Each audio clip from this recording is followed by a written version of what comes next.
Sir आप भी गांव से हैं, तो गांव के स्टूडेंट के लिए क्या कहना चाहेंगे? क्योंकि बहुत सारे स्टूडेंट ऐसे रहते हैं जिनको लगता है कि हम गांव से हैं तो थोड़ा हमें नहीं कर पाएंगे, तो उनके लिए आप क्या कहेंगे? देखिए यार, गांव देश की जड़ है। बिल्कुल सर। और हमारे देश की आबादी का लगभग 70% गांव में रहता है।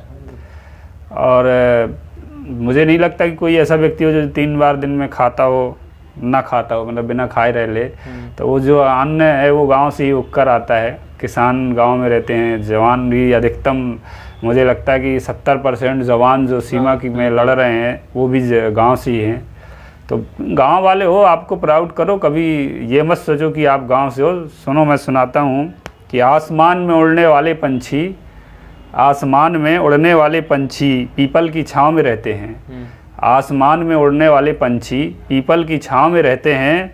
और मजदूर नहीं मजबूत और मेहनती लोग ही गांव में रहते हैं। तो ये याद रखना कि गांव का व्यक्ति कभी हारता नहीं है। वो जहां भी जाता है हरा कर आता है। भले ही मुसीबत को हराए, बिल्कुल सर, सामने वाले दुश्मन को हराए, लेकिन कभी उसके हौसले नहीं टूटते। क्योंकि मैंने गांव के लोगों को देखा है कि फावड़ा तगाड़ी टूट जाती है लेकिन हौसले नहीं टूटते।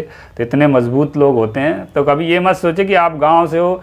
आज का समय इंटरनेट में, यूट्यूब में, हर जगह गांव में भी चल रहा है। आप देखो क्या चल रहा है इस दुनिया में। बिल्कुल हम क्यों पीछे रहें? इंटरनेट कनेक्टिविटी इतनी ज़्यादा बढ़ गई है कि आप कहीं का बैठे बैठे कहीं से कुछ भी। बिल्कुल। लेकिन आपको रुचि हो तब। आप जब जिस तरह से व्यक्ति एक रुचि लेता है। गाँव में सबसे अच्छी खासियत रहती है कि बच्चियाँ रहती हैं। बच्चियों को बाहर नहीं ज़्यादा जाना दिया जाता, कम पढ़ाते हैं लोग। लेकिन उन बच्चियों को देखो आप, को 8 साल की रोटी बनाना सीख जाए, आग में चूल्हा पकाना, उसको ये समझ में आ जाता है कि ऐसी इतनी देर में दाल अपने आप पक जाएगी। उसको ये आप यहाँ की शहर की लड़की को या औरत को बता दो कि ये जो भैंस से दूध कैसे निकालना, तो नहीं बनाते, लेकिन वो समझ जाती देख देख कर।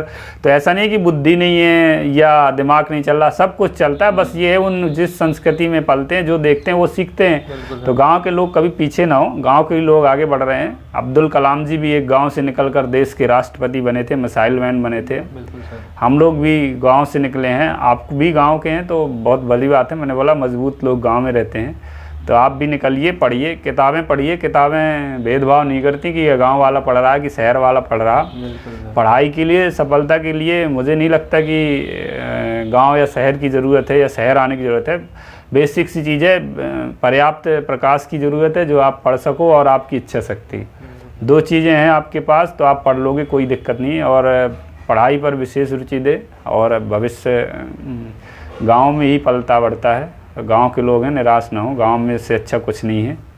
बाहर निकल कर आइए, आपको बहुत अच्छा लगेगा। धन्यवाद sir, thank you so much.